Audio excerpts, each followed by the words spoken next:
Akansha Mishra on behalf of Knowledge Plus classes. Today we will discuss about the circulatory system, a basic introduction to our circulatory system. Okay, so the circulatory system. The main constituents of the circulatory system in our human body consist of heart and the related blood vessels. The heart contracts and pumps blood all around the body. The circulatory system supplies food and oxygen to the cells of the body, and at the same time it carries away CO2, that is carbon dioxide, and other metabolic waste from the cells. So let's start with heart.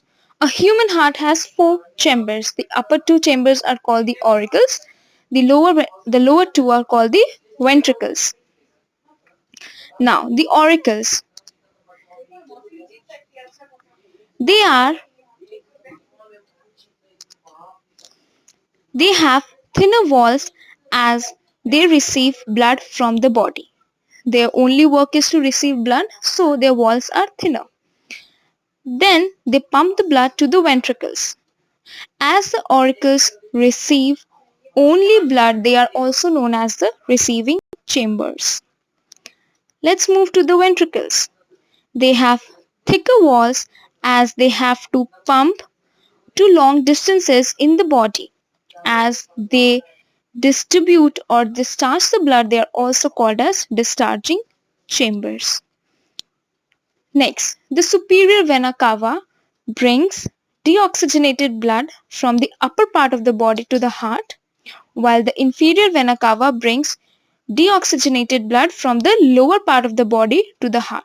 So these two vena cavas bring blood. One brings from the upper body, the other brings from the lower body. Then we have the pulmonary artery that carries deoxygenated blood to the lungs for oxygenation. Then we have the aorta, the largest blood vessel in our body that carries oxygenated blood to all parts of the body. Okay, we have two types of circulation within the body. The one is pulmonary circulation, while the other is systematic circulation. Before that, we need to know the two halves of heart. The first or the right half, and the second one is the left half. Then the right half.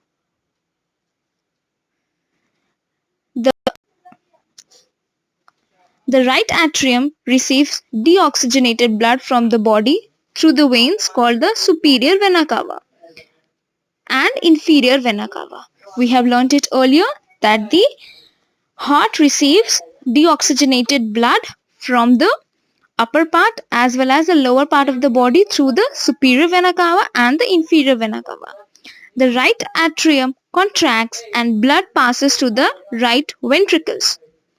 Now we have a special valve present here to prevent the backflow of the blood, that is the tricuspid valve. Is present here in between the right atrium and the right ventricle, which prevents the backflow of the blood from the ventricles to the auricles. Then we have the right ventricle that contracts and pumps blood to the lungs via the pulmonary artery. This was all about the right half. The second half is the left heart. Newly oxygenated blood returns to the left atrium via the pulmonary vein. The left atrium contracts and the blood passes to the left ventricle. A special valve is present which is known as the bicuspid valve present between the left atrium and the left ventricle, which prevents the backflow of the blood from left ventricle to the left atrium. Now the left ventricle contracts and pushes the blood to the body via the aorta.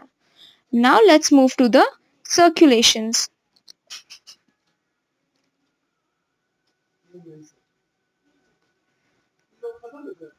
There are two types of circulation within the body, the pulmonary circulation while the other one is the systematic circulation.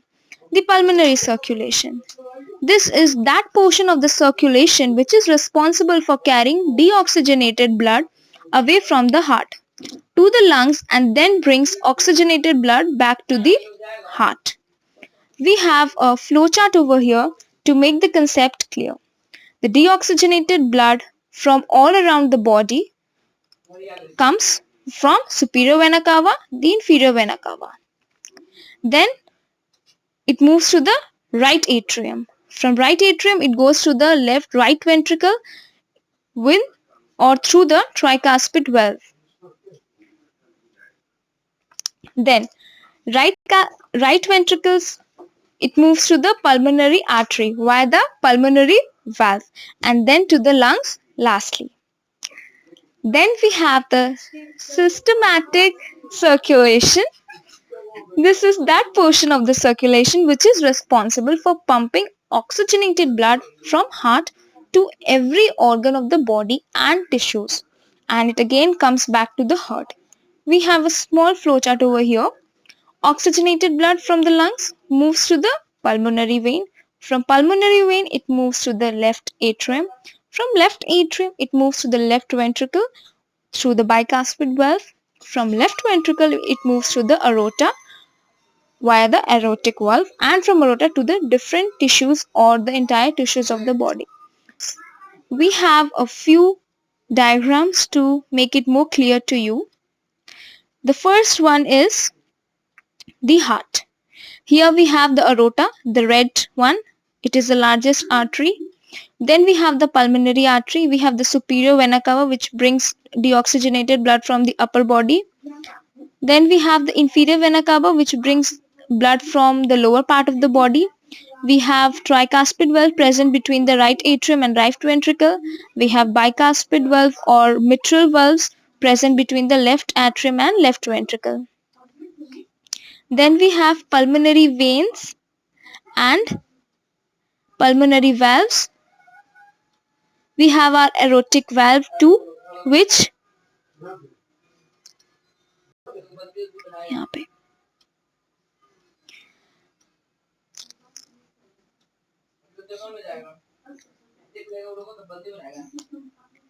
Then we have the pulmonary circulation.